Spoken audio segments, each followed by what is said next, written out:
에베소서 1장 3절부터 보겠습니다. 에베소서 1장 3절. 하나님의 뜻으로 찬송하리로다. 하나님 곧 우리 주 예수 그리스도의 아버지께서 그리스도 안에서 하늘에 속한 모든 신령한 복을 우리에게 주시되 곧 창세전에 그리스도 안에서 우리를 택하사 우리로 사랑 안에서 그 앞에 거룩하고 흠이 없게 하시려고 그 기쁘신 뜻대로 우리를 예정하사 예수 그리스도로 말미암아 자기의 아들들이 되게 하셨으니 신은 자 안에서 우리에게 거저 주시는 바 그의 은혜의 영광을 찬송하게 하려는 것이라. 아멘. 오늘 말씀에 가장 어렵다고 생각되는 부분은 4절 말씀에 창세 전에라고 하는 말씀입니다. 창세 전에 그리스도 안에서 우리를 택하사, 그런 말씀 있잖아요. 창세 전에 택했다는 이 말이 일단 그러니까 창조된 이후를 사는 우리 인간들로서는 그 창조 전의 세계를 가볼 수가 없잖아요. 그러니까 창조 이후를 사는 우리 인간들이 그 창조 전의 세계를 가볼 수가 없는데 그 창조 이전의 세계에서 그리스도 안에서 우리를 택했다 이렇게 말씀하시니까, 그러면 꼼짝없이 우리는 저 창조 이후를 사는 우리로서는 그 창조 전에 하나님이 택했다 그러시니까 하나님의 택하심에 영향을 끼칠 수가 없단 말이죠. 흔히 말하는 어떤 결정론이란 말이죠. 하나님께서 그러면 창조 전에 택하신 그대로 우리 인생 가는 것이냐라고 하는 거기에 대한 반발이 엄청나게 많습니다. 그래서 창조 전에 우리를 택했다? 그럼 우리의 운명은 이미 그러면 정해진 것이냐라고 하는 거에 대해서 무수히 많은 신학자들과 목사님들도 이 예정론에 대해서, 그러니까 제가 하는 편인 겁니다. 예정론에 대해서는 말이 많지만 제가 볼 때 예정론에 대한 반발과 동시에 그 창조 이전에 예정했다라고 하는 거기에 대해서도 동의를 할 수 없는 사람들이 너무나 많죠. 그럼 우리의 의지는 뭐냐? 자유의지, 우리의 선택의지, 우리 결정의지는 뭐냐라고 하는 것부터 사람들이 굉장히 많이 반발하는 말씀 가운데 하나입니다. 그래서 이거를 제가 뭐 똑똑하다는 분들의 책을 보고 이야기를 봐도 기록된 말씀이지만 이 말씀을 또 나름 인간적인 이성으로 해석을 해서 어떤 인간의 행함의 여지를 만들어 가요. 그래서 이런 말씀을 대할 때 참 쉽지 않은 거란 말이죠. 근데 일단 오늘 말씀을 이렇게 시작합니다. 3절 말씀 봐요. 3절에 찬송하리로다 이렇게 시작하잖아요. 찬송하리로다. 근데 찬송한다고 할 때에는 모든 것이 완료된 지점에서 찬송하는 겁니다. 우리가 샴페인을 터뜨리는 시점을 잘못 잡아가지고 전반전에 지금 3대1로 이기고 있다고 터뜨렸다가 후반전에 역전될 수 있잖아요. 그러니까 인간들의 찬송 노래라고 하는 것은 반드시 역전의 어떤 가능성을 두고 말할 수 있지만, 하나님의 찬송이라고 하는 것은 역전의 가능성 없이 모든 것의 종결 지점에서, 완결 지점에서 나오는 게 찬송이라고 하는 거죠. 하나님의 뜻이 완벽하게 이루어진 성취의 지점에서 찬송이 나오는 겁니다. 예정을 생각할 때 인간 개인의 초점을 두고 예정을 생각하게 되면 기분 나쁠 수 있죠. 또 반대로 어때요? 반대가 아니죠. 예정을 생각할 때 그럼 나는 뭐냐? 나는 그러면 창세 이전에 택함을 입은 자냐라고 질문할 때 그때 이 예정에 대한 부분이 꼬이는 거예요. 우리 각 개인이 택함을 입었는가 안 입었는가는 중요하지 않습니다. 왜냐하면 하나님께서 창세 이전에 택할 때 앞에 전제가 뭐 붙어 있어요? 그 창세 전에 뭐 붙어 있습니까? 그리스도 안에서라는 전제가 붙어 있단 말이죠. 그리스도 안에서 우리를 택했다라고 말씀할 때에는 그리스도 아니기 때문에 우리의 개별적인 주체는 어때요? 다 함몰돼 버려요. 어디 안으로? 그리스도 예수 안으로. 그리스도 안으로 들어가 버렸기 때문에 어때요? 우리 각 개인이 하나님 나를 택했나요? 라고 물어볼 수 있는 여지가 없는 거죠. 우리 각 개인은 이미 그리스도 안으로 다 들어가 버렸기 때문에.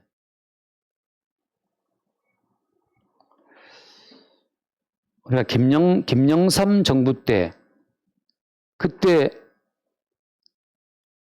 뭐 문화체육부 장관이 누군지 알 수 있나요? 그때 문화체육 있었나? 누군지 혹시 압니까? 김영삼 정부 때 농수산부 장관 혹시 누가 아는 사람이 있어요? 그거 안 중요하단 말이죠. 안 중요해요. 그냥 김영삼 정부가 하면 김영삼이라는 이름에 다 들어가 버려요. 노태우 정권 때 누가 과학교육처 장관 누가 했죠? 우리 모르죠. 하나 회장 이름 혹시 아나요? 제주산 하나 회장? 김순현이잖아요. 그죠?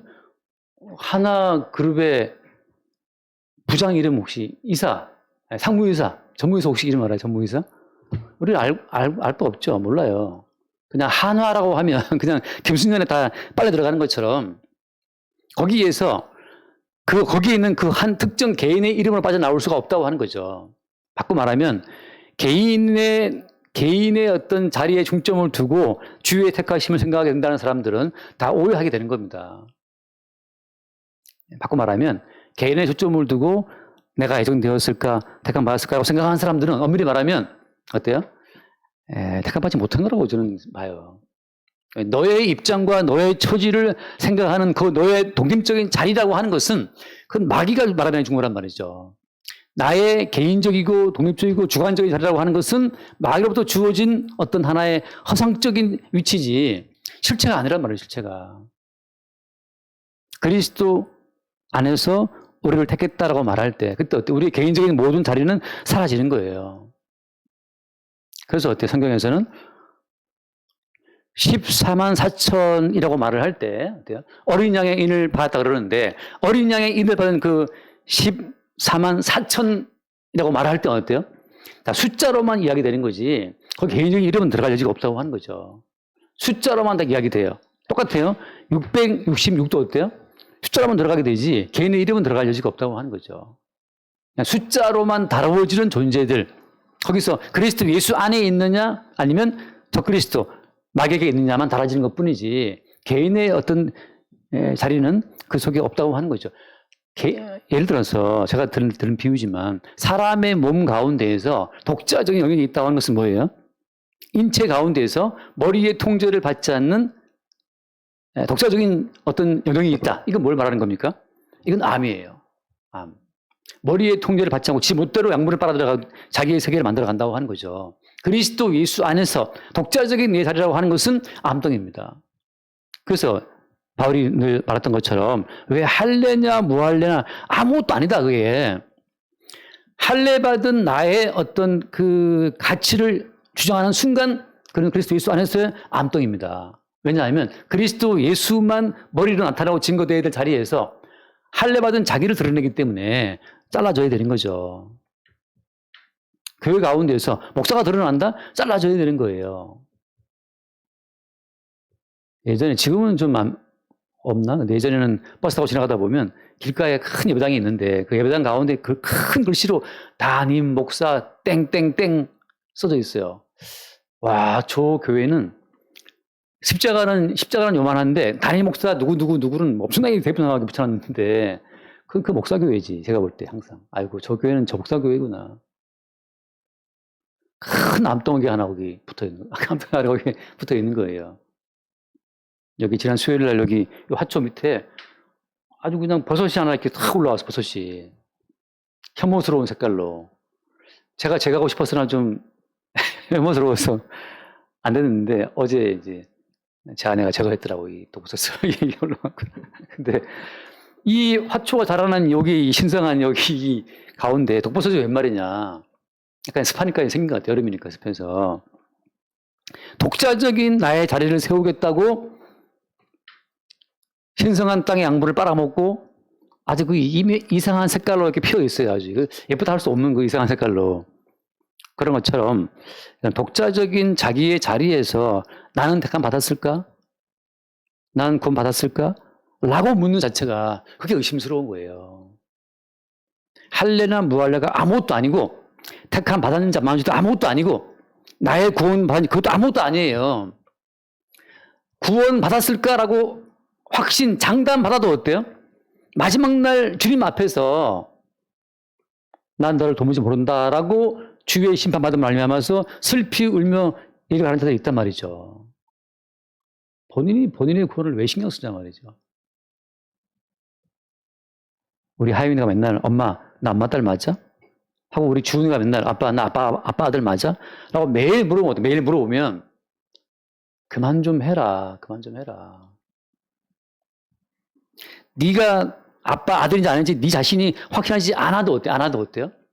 매일 너를 먹이고 매일 너를 입히고 매일 너를 재우고 있으니 그걸로 된 거죠. 그 알아서 뭐하게. 그 인식론적으로 나는 아빠 아들이야라고 그 아나 자체가 그것이 큰 의미가 없어요. 마찬가지입니다 지금. 자, 찬송하려다라고 말할 때는 어때요? 이럴 때는 그리스도 예수 안에서 모든 뜻이 완결된 지점, 그리스도 예수 안에서 모든 것이 이루어진 그 지점 가운데에서 찬송이 나온다고 하는 거죠. 그 세계에서는 찬송하는 그 세계에서는 나의 개인은 없다. 잠깐 말씀 하나 봐요. 요한계시록 5장 말씀 보면 찬송으로 도배된 한 장이 있습니다.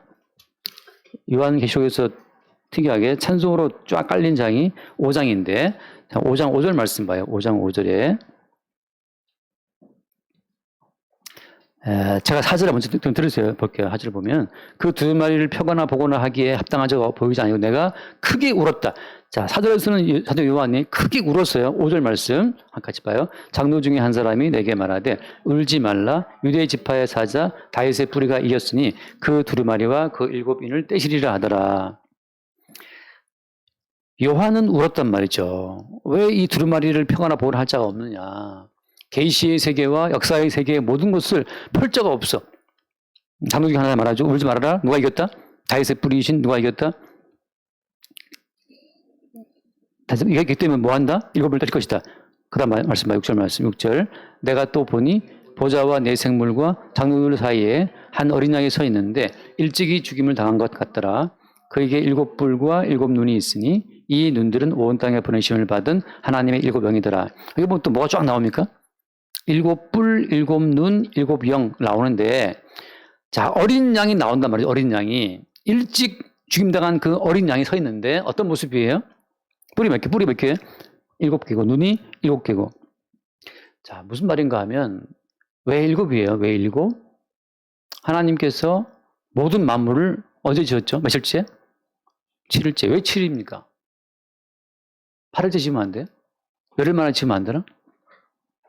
왜 보름 만에 지으면 안 되고 왜 꼭 7일째 지어야 되는 거예요? 아니면 뭐 전능하신 분이 하루 만에 지으면 되지 왜 꼭 7일이라는 말을 붙이는 겁니까? 하나님께서 모든 걸 운영하실 때에는 하나님이 행하셨다라고 하는 하나님의 완결을 보일 때 주님께서 7이라는 숫자를 쓰시고 있는 겁니다. 자, 7이 나올 때는 무슨 말인가? 완결됐다는 걸 말하고 있는 거예요. 바꿔 말하면 어때요? 어린 양에게 뭐가 있어요? 7뿔이 있다고 하는 것은 어린 양 예수 그리스도의 권세 가운데에서 모든 만물이 계시의 세계와 역사의 세계의 모든 만물이 7뿔을 지닌 어린 양으로 말미암아서 완료되었음을 말하고 있는 거예요. 7째 날 하나님이 뭐 했습니까? 7째 날 안식이 있잖아요. 모든 것이 보시기에 힘이 좋았기 때문에 창조를 6일 만에 마치고 7일째 안식한 것처럼 7뿔 7눈이라고 하는 것은 모든 것을 완료하고 모든 것을 완료했기 때문에 어때요 이제? 안식이란 말이지. 또 뭐가 있습니까? 안식하고 노래하고 찬송한단 말이죠. 다 끝났기 때문에. 이제 또 애들도 그 중간 시험 다가오잖아요. 시험 끝나는 어때? 시험 끝나는 날이 그들한테는 7째 날이야. 7째 날. 월급쟁이들한테는 월급날이 7째 날이고. 모든 것을 완료하고 쉬는 날, 안식하는 날. 자, 다시 말해서 7뿔 가진 어린 양이 두루마리를 펼쳐서 그대의 말씀 봐요. 펼치시니까 7절 말씀, 7절 그 어린 양이 나와서 보좌에 앉으신 이의 오른손에서 두루마리를 취하시니라. 8절 그 두루마리를 취하심에 내 생물과 입사 장로들과 그 어린 양 앞에 엎드려 각각 검은고와 향이 가득한 금대접을 하였으니 이 향은 성도의 기도들이라. 여기 또 성도의 기도라는 말 나오니까 그러면 성도의 기도라고 하는 것은 어떤 걸 말하는 겁니까? 모든 것을 완료하고 이루신 7뿔 가지신 그분의 뜻이 이 땅 가운데 이루어지기를 계속 기도했던 그 기도들이 지금 어때요? 마침내 드려져서 그 기도대로 어린 양이 두루마리를 취했다는 것을 보여주고 있는 거잖아요. 개인적인 뜻의 성취를 위한 기도가 아니고 주의 뜻이 이루어지는 그 완료된 상태를 위해 기도했던 그 모든 기도를 말하는 거지. 인간의 모든 뜻은 항상 미흡하잖아요.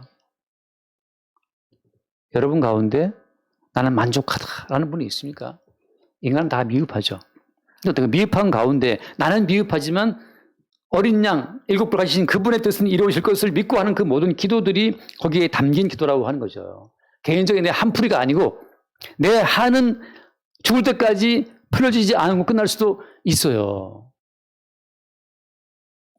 그럼 어떻습니까? 그 뒤에 말씀 아직 보고 또 넘어갑시다. 9절 말씀. 그들이 새 노래를 불러 이르되 두루마리를 가지시고 그 인봉을 떼기에 합당하시도다. 일찍이 죽임을 당하사 각 족속과 방언과 백성과 나라 가운데에서 사람들을 피로 사서 하나님께 드리시고 그들로 우리 하나님 앞에서 나라와 제장들을 삼으셨으니 그들이 땅에서 왕노릇 하리로다 하더라. 그래서 그 뒤에 보면 쭉 나오죠. 5장 12절 말씀. 5장 12절. 죽임을 당하신 어린 양은 능력과 부를 받으소서라는 찬송. 또 2절 뭐였습니까? 죽임을 당하신 어린 양이 지혜와 힘을 받으소서. 죽임당하신 어린 양이 존경과 받으소서. 그 찬송하는 것처럼 이 찬송이 천상에서 이루어지는 거예요. 죽임당하신 어린 양께 능력과 부와 지혜와 힘과 영광이 다 있다고 하는 것. 어린 양께 모든 것이 다 돌아가게 됨을 합당히 여길 때, 어린 양께 능력이 있고 부가 있을 때 나는 어때? 나는 무능하고 나는 가난하고 나는 지혜도 없이 나는 무지막지할 때 어린 양께 능력과 부와 지혜가 있음이 합당하다라고 노래하는 그 노래하는 순간 그 성도는 천상에 있는 거예요. 어떤 상태로? 무지한 채로. 왜? 주님은 지혜로우시니까. 가난하지만 그 성도는 천국에 있는 거예요. 왜? 주님이 부유하시니까. 나의 부유함으로 주님의 부유함을 땡겨와서 나의 부유함을 채우는 것이 천국이 아니고 내게 있는 모든 손톱만한 부유함도 다 주께 완전히 돌려드릴 때 나는 아무것도 없어도 어때요? 어린 양이 부유하시면 어린 양의 부유하심이 나의 부유함이 되는 것이기 때문에 상관이 없어요. 그 상태. 나는 무지하고 무능해도 주님만 지혜롭고 주님만 능력이 있으시면 되는 거란 말이죠. 왜? 그분의 능력이 내 능력이 한 몸이기 때문에. 그리스도 예수 안에서 이루어지는 것이기 때문에. 그래서 지금 찬송을 하다 말할 때 그 찬송이라고 하는 것은 7뿔과 7명 가지신 그 어린 양으로 말미암아 모든 것이 성취되고 완료된 그 시점에서 드리는 찬송이라고 하는 거예요. 거기에서는 개인적인 나의 영역이 있다 없다? 없다는 거죠. 마귀가 항상 어떻게 인간을 미혹합니까? 항상 마귀가 우리를 미혹할 때 너 이거 없지? 이거 위해 기도하자. 너 이거 부족하잖아. 이거 위해서 기도하자. 그게 지금 마귀가 주도하는 모든 교회들의 하나의 캐치프레이즈예요. 가난하냐? 우리 기도하자. 부유함을 위해서. 아프냐? 우리 낫기를 위해서 기도하자. 교회 작으냐? 우리 큰 교회에서 기도하자. 만약 개척교회냐? 우리 기도하자. 이 모든 것이 우리의 미흡함을 들춰서 독자적인 너의 세계의 미흡함을 주님의 자원을 끌어당겨서 채워보자라고 하는 그것이 어때요? 그게 마귀의 미혹이라고 하는 거죠. 한번 생각해 보세요. 처음에 어떻게 인간이 타락했습니까? 마귀가 와서 뱀이 와서 무슨 말을 했어요? 동전 남의 조각 먹지 말라 하더냐? 아니야, 다 먹을 수 있지만 하나 못 먹어. 하나 못 먹으면 그거 기도하자, 우리. 산악과 못 먹는다고 산악과 없어? 우리 기도하자. 먹자. 그게 뱀의 미혹이라고 하는 거죠. 아프냐? 아프면 아픈 대로 어때요? 주님만 강건하시면 된다, 이 말이죠. 우리 기도하자. 그게 마귀의 뱀의 미혹이란 말이에요. 자, 말씀을 빌립보서 1장 말씀 봅시다.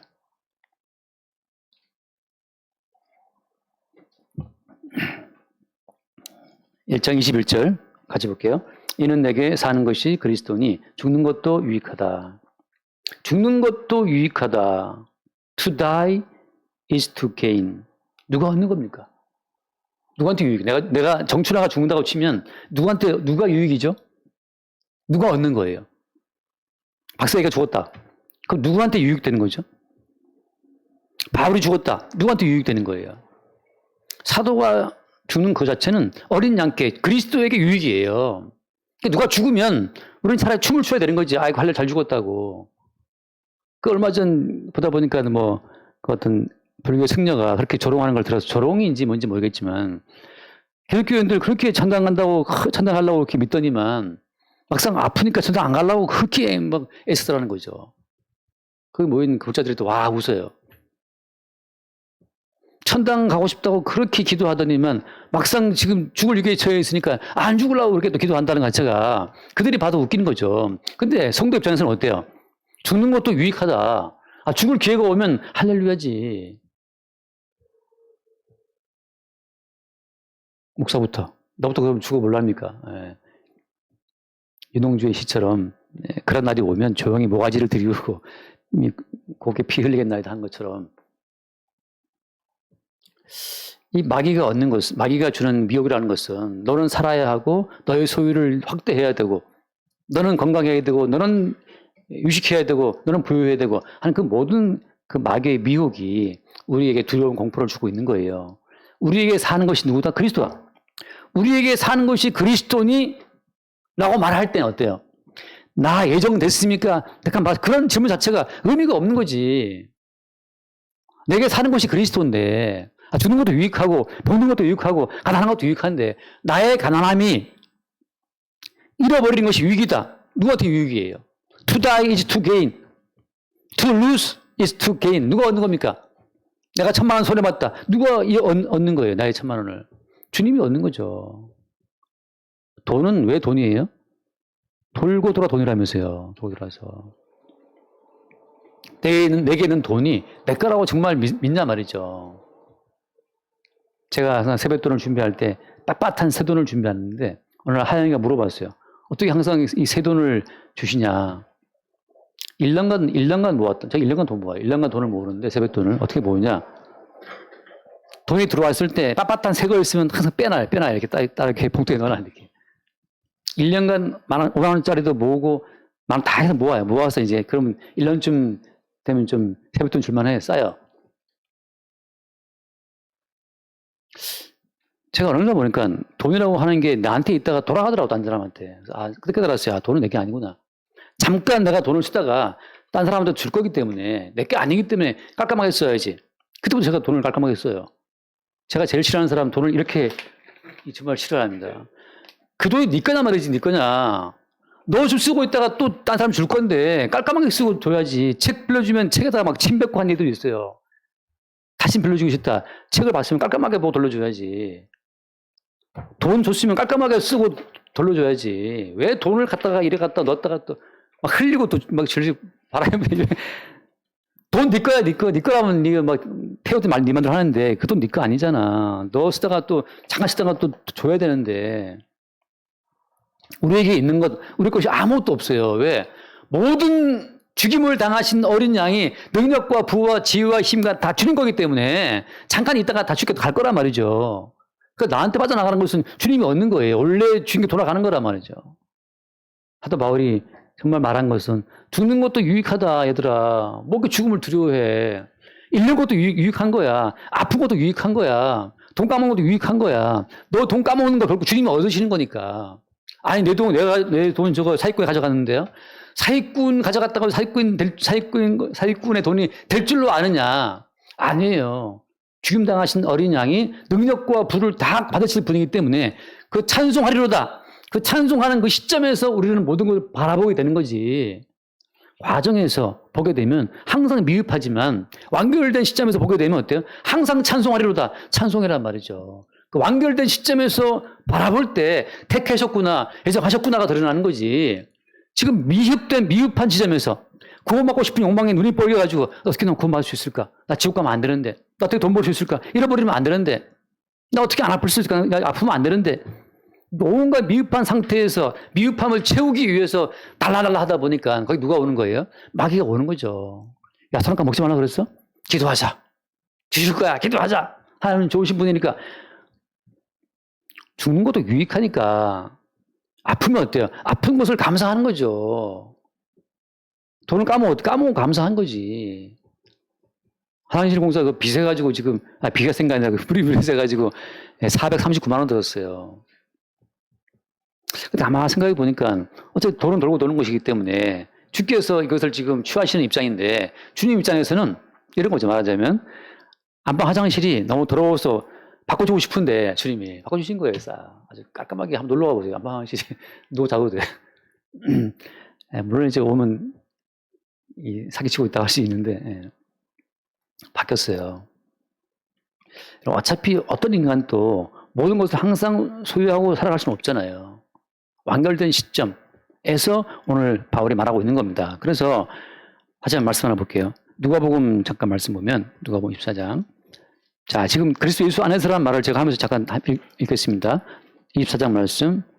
누가복음 24장 25절 말씀. 이르시되 멸련하고 선지자들이 말하는 모든 것을 마음에 더디 믿는 자들이여. 같이 봅시다. 그리스도가 이런 고난을 받고 자기의 영광에 들어가야 할 것이 아니냐 하시고. 자, 이겁니다. 우리가 선택과 예정을 생각할 때 그리스도 예수께서 먼저 버림을 당하시고 다시 구원됐음을 생각해야 됩니다. 다시 말해서 주께서는 우리를 구원하시기 위해서 선택하고 예정하신 것이 아니고 누구를? 그리스도 예수를 선택하시고 구원하시기로 정하신 거예요. 그래서 앞에 뭐가 붙습니까? 선택 앞에 그리스도 아니라는 말이 붙는 거예요. 다시 하나님께서 그리스도 예수를 잃어버리고 다시 얻는 과정, 그리스도 예수를 십자가에 못 박아 죽이신 다음에 그 죽음 가운데서 끄집어내시는 과정, 그리스도 예수님을 버리시고 얻는 그 과정 속에 합류되는 자들이 성도인 거란 말이죠. 따라서 어때요? 하나님의 선택과 예정이라고 말할 때는 그리스도의 선택과 그리스도의 예정이 그것이 핵심이에요. 그리스도를 빼고 아이고 내가 함지영이를 택해야지. 그리스도를 빼고 내가 아이고 저 박성희를 택해야지. 이렇게 하는 게 아니란 말이죠. 먼저는 뭐예요? 그리스도를 버리고 그리스도를 다시 구원하시는 과정. 그리스도를 버리고 그리스도를 구원하시는 과정에 단지 거기에 합류되는 자들이 있을 뿐이에요. 따라서 우리는 개인적인 나의 예정을 생각하게 되면 개인 구원을 위한 예정론이 나온단 말이죠. 칼빈주의 예정론에 문제가 있는 것이 왜 문제가 있냐면 개인 구원을 위한 예정론으로 해석하기 때문에 문제가 되는 거예요.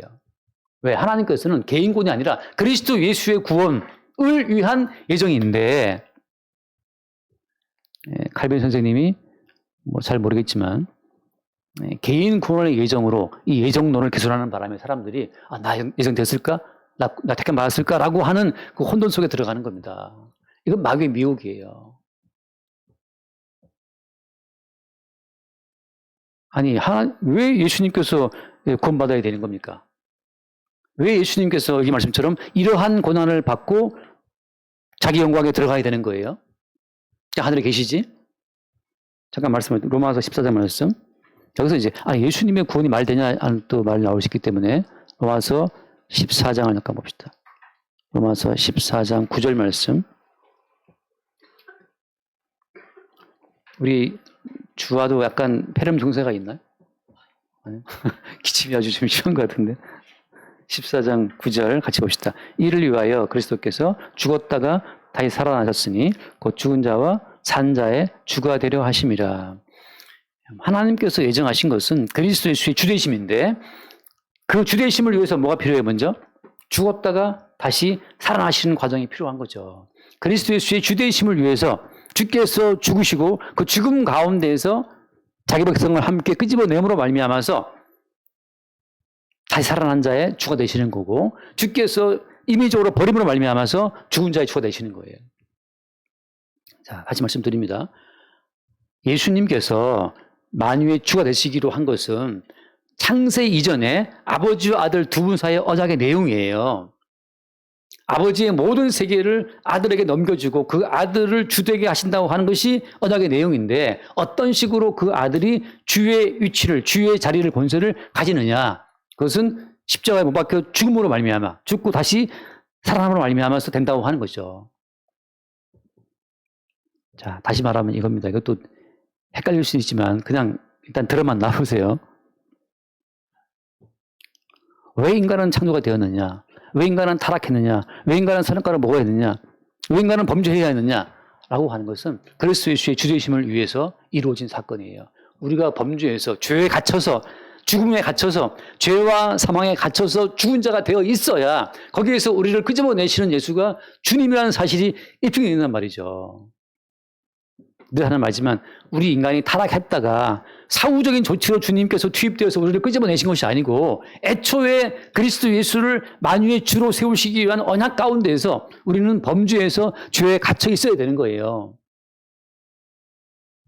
늘 들은 비유처럼 하얀색 셔츠에 그냥 잉크를 뿌려대는 것은 이 뿌려진 잉크도 금방 희게 만드는 그 세제의 탁월함 때문에 이 세제가 탁월하는 걸 어떻게 내가 이걸 말할 수 있을까? 참 좋은 건데 이 탁월한 세제 이거 어떻게 광고할 수 있을까 싶었는데 어떻게 결국은 그 암흑이 뭐예요? 하얀 셔츠를 준비해서 거기다가 먹물을 뿌려가지고 그 다음에 어때요? 다 봤습니까 여러분? 이걸 뿌려가지고 이제 씩 뿌린 다음에 3분이면 됩니다. 단돈 2,000원 해보시겠습니다. 이거 2,000원은 좀 거저지만 그 세제의 능력을 증거하기 위해서 흰 셔츠가 먹물이 들어야 됐던 것처럼 그리스도 예수의 주되심을 위해서 아담과 하와 백치같이 흰 백치미였던 하와 뱀과 대화하면서 그냥 미혹돼가지고 그냥 먹었던 백치미의 여왕 하와 그 하얀 백치미 같은 아담과 하와는 어때요? 말씀을 어기고 선악과를 먹어야 했던 겁니다. 물들어야 했던 거예요. 뭐 때문에? 예수의 피가 깔끔하게 씻겨짐으로 말미암아서 예수의 피가 얼마나 대단한 것인지 마귀가 달라붙어서 인간을 미혹시키고 지편 만들어도 예수의 피가 말끔히 씻겨주는 그 예수의 피의 위대함을 증거하기 위해서 일찍이 죽임을 당하신 어린 양이라고 했잖아 아까. 일찍이 죽임당하신 어린 양이 7뿔이 있고 7눈이 있단 말이죠. 그 예수로서의 주되심을 위해서 우리는 죄인 되어야 했고 죄에 갇혀서 스스로 못 나와야 했고 사망에 들어가야 했었고 그 죄와 사망에 갇힌 우리를 어린 양 예수의 죽음으로 함께 어때요? 끄집어내심으로 말미암아 우리의 주가 된단 말이죠.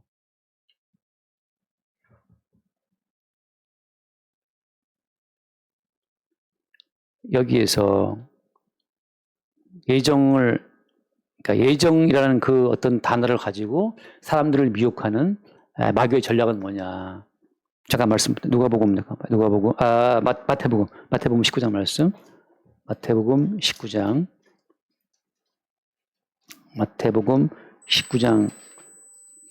16절 말씀. 16절. 마태복음 19장 16절이 이게 마귀의 전략입니다. 한번 읽어봅시다. 16절. 어떤 사람이 주께 와서 이르되 선생님이여 내가 무슨 선한 일을 하여야 영생을 얻으리이까? 내가 뭘 해야 하느냐라고 하는 거. 뭘 해야 영생 얻느냐라고 하는 거. 그 영생을 왜 얻고 싶으냐 말이죠. 왜 구원받고 싶어 하냐 말이죠. 구원받고 싶다라고 생각하는 그 자체가 이게 굉장히 의심스러운 거예요. 왜냐하면 구원과 영생이라고 하는 것은 내가 구원과 영생의 필요를 느낀다고 해서 얻을 수 있는 것이 아니에요.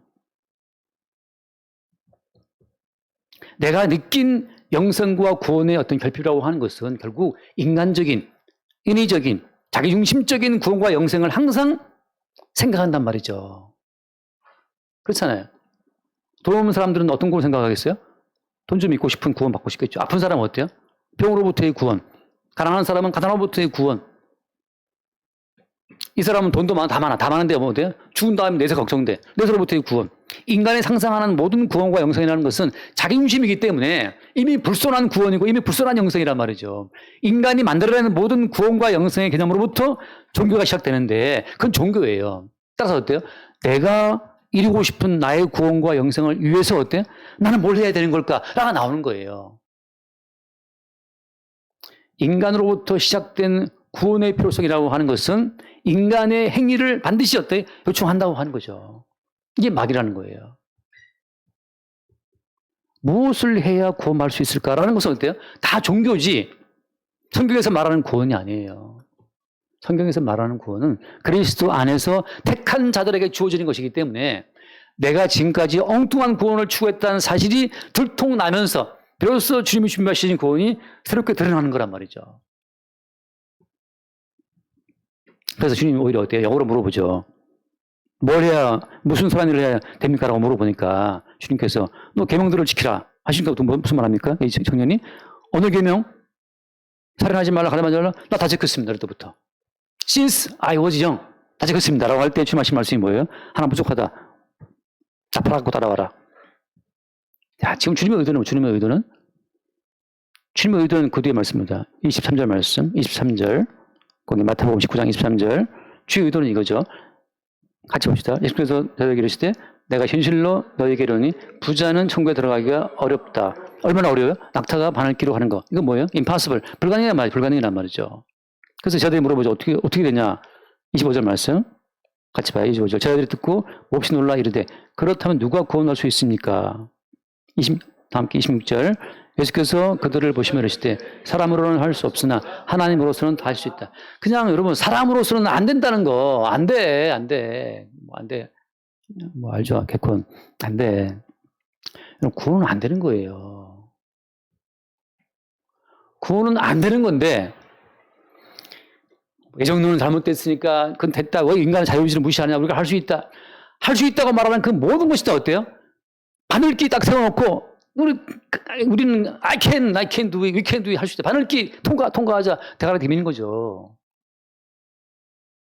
요즘에 또 미국의 대선 지금 하고 있는데 요즘 또 민주당 캐치프레이즈가 Yes, she can이라 she can. Yeah, she can. 오바마가 그 Yes, we can으로 재미봤잖아요. 그래서 이제 그 연설하고 그럴 때 앞에 사람들이 청년들이 또 이제 요즘 해리스가 또 후보니까 Yes, she can 그러니까 또 Yes, she can 하고 또 she can 하고 있어요. she can이든 뭐 we can이든 he can이든 간에 그것도 깡통 들이고 can은 캔 맥주, 캔 사이다 뭐 죄송합니다. 수습이 안 되는데 안 된단 말이죠. 이건 뭘 말하는 겁니까? 그냥 구원이라는 것은 인간 손을 떠난 문제. 안 된다. 어떻게 되는 겁니까? 창세전에 그리스도 안에서 택했어. 그걸로만 된다는 거지. 너희로서는 안 돼. 여러분 그냥 마음 편하게 먹고 살면 먹고 사십시오. 어차피 안 되니까.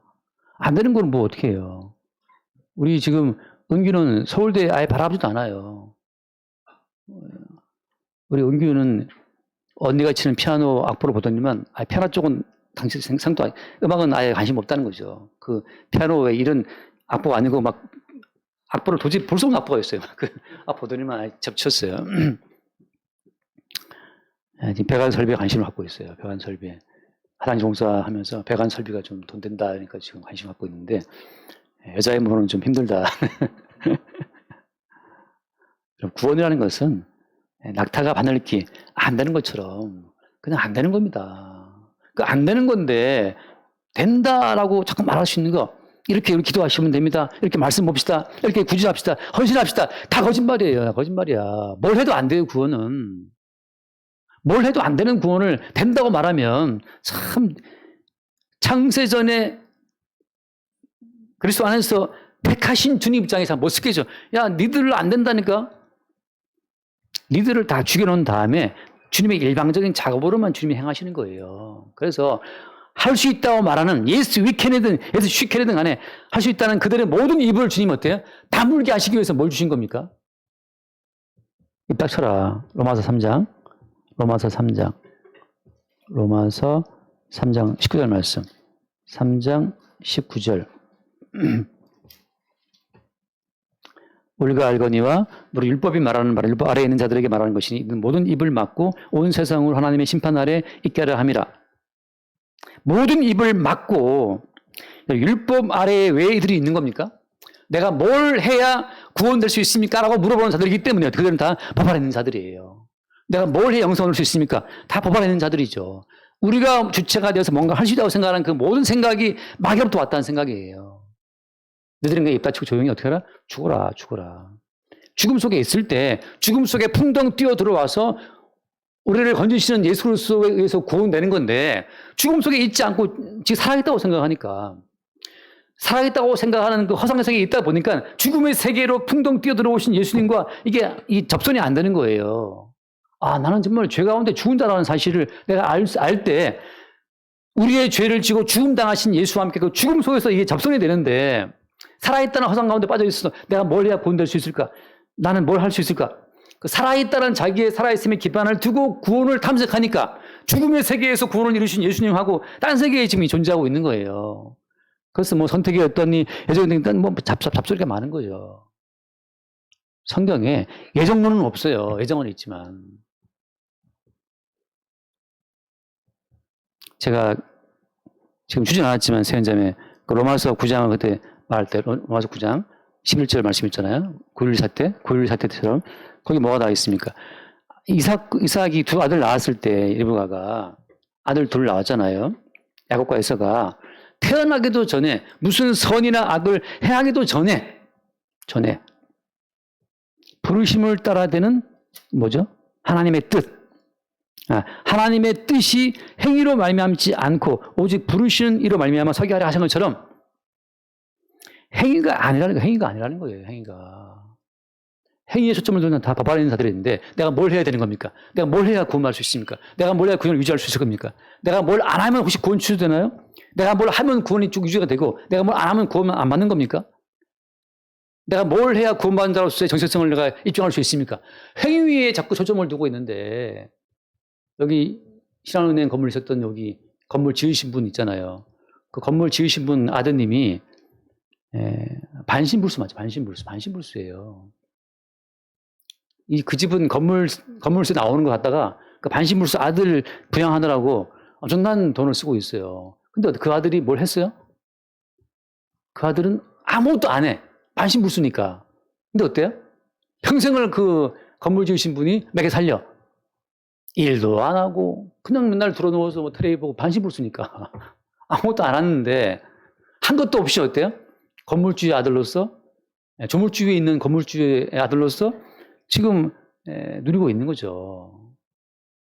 행위가 아니라는데 자꾸 뭘 해야지 내가 뭘 안 하면 또 어떻게 네가 뭘 하든 안 하든 그리스도 예수 한 분의 행하심을 말미암아서 모든 구원은 완료되었다. 너희가 뭘 하든 말든 신경 쓰지 마. 먹고 싶으면 먹고 자고 싶으면 자고 굶고 싶으면 굶든지. 그럼 어때요? 그래서 예수께서 너희를 때로는 굶게 하시고 때로는 먹게 하시고 때로는 너를 죽이실 거야. 그거 얻는 거니까. 주께서 여러분을 때로는 부자가 되게 할 때로는 어때요? 가난하게 하실 거야. 왜? 주님께서 다 모든 부의 주인공이시니까. 하고 싶은 대로 마음껏 하고 사시라 이 말이죠. Just live. 그래서 나이키 요즘에 망하고 있대요. 망한다면 매출이 막 떨어지고 있다는 거죠. 나이키 매출이. 나이키 그 주가도 막 떨어지고 있어요. 이유가 뭔가 뭐 많은 분석이 있는데 그 중에 하나의 이유가 모델들을 그 PC주의, political correctness입니까? 아무튼 인종차별 다 제끼고 우선 공평하게. 그래서 나이키 모델들이 다 요즘에 막 이게 뚱뚱하신 여자분들, 뚱뚱하신 뭐 흑인인지 외인인지 섞인 막 그런 피부 색깔부터 해서 딱 보는 순간 안 이뻐. 이건 사실 제가 레이시즘 하는 게 아니라 제가 그냥 팩트를 말하는 거야. 그냥 안 이쁘다니까요. 그거 안 입고 싶어. 저런 사람이 입은 거 나 같이 안 입고 싶어. 이거란 말이죠. 아니 그냥 이상적으로 인간은 평등해야 돼. 이상적인 자꾸 사회를 만들려 하냐 말이죠. 하나님께서 가시와 엉겅퀴 땅을 우리를 지방했으면 저주의 땅인데 그 저주를 담당하고 살아야지. 아무나 하고 싶은 대로 하는데 어떤 인간의 본성이라고 하는 것은 타락한 본성이란 말이죠. 그래서 이제 무슨 말 하다가 그냥 너희들이 뭘 하든지 간에 그냥 살아라 이 말이죠. 주님이 알아서 통제하시고 막으시고 이끄시고 다 한단 말이에요. 돌아와서 봅시다. 에베소서 1장 3절 한 번 더 읽고 마쳐야 되는 상황입니다. 지금 이상하게 3절 찬송하리로다 하나님 곧 우리 주 예수 그리스도의 아버지께서 그리스도 안에서 자 그다음 같이 봐요. 하늘에 속한 모든 신령한 복을 우리에게 주시되 하늘에 속한 신령한 복을 주신다고 하는 거죠. 하늘이라는 또 다른 차원이 있단 말이죠. 땅의 세계 말고 하늘의 세계에 속한 복을 우리에게 주시는 거예요. 우리는 땅의 세계의 가치를 가지고 나의 복을 평가하고 있는데 지금 주님께서는 어때요? 땅에 속한 가치, 땅에서는 부자가 복이 있고 건강한 복이 있고 자산한 복이 있고 권세에서 복이 있지만 하늘의 세계에 속한 가치는 달라요.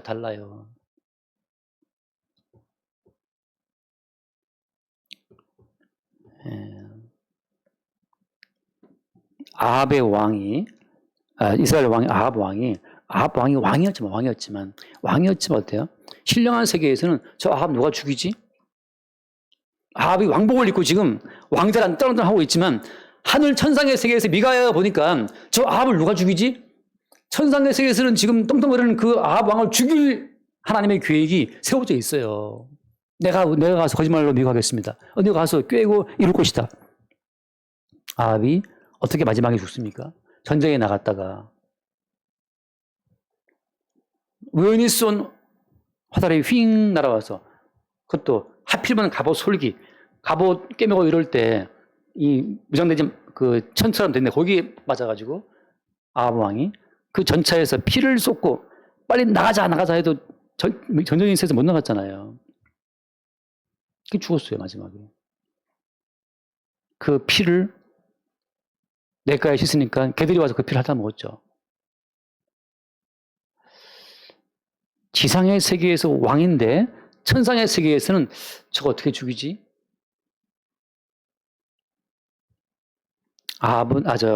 야곱은 사랑하고 에서는 미워했다. 내가 장자야. 천상의 세계에서는 저거 어떻게 죽이지? 여러분, 그리스도 예수와 함께 죽고 그리스도 예수와 함께 사는 그 신령한 복의 세계, 그리스도와 함께 죽고 그리스도와 함께 살아있기 때문에 지금 나에 살아있으면 내가 사는 것이 아니고 그리스도가 살아있다는 그 사실을 우리가 알 때, 그때 우리는 그리스도 예수 안에 선택의 복을 누리고 있는 겁니다. 다음 주에 좀 내정 다시 한번 좀 더 하겠습니다. 기도하겠습니다. 존귀하신 주님 감사합니다. 이미 그리스도 예수 안에서 완료되고 성취되고 다 이루어진 그 세계의 관점에서 다시 우리가 우리의 인생을 볼 수 있도록 인도하여 주옵시고, 완료된 찬송의 세계로부터 지금 우리의 삶이 이끌리고 있음을 늘 새롭게 봄으로써 우리의 부족함도 부족함이 아니라 그리스도 예수의 완전함인 것을 새롭게 발견하고 찬송케 하여 주옵소서. 우리 주 예수님을 기도드립니다. 아멘.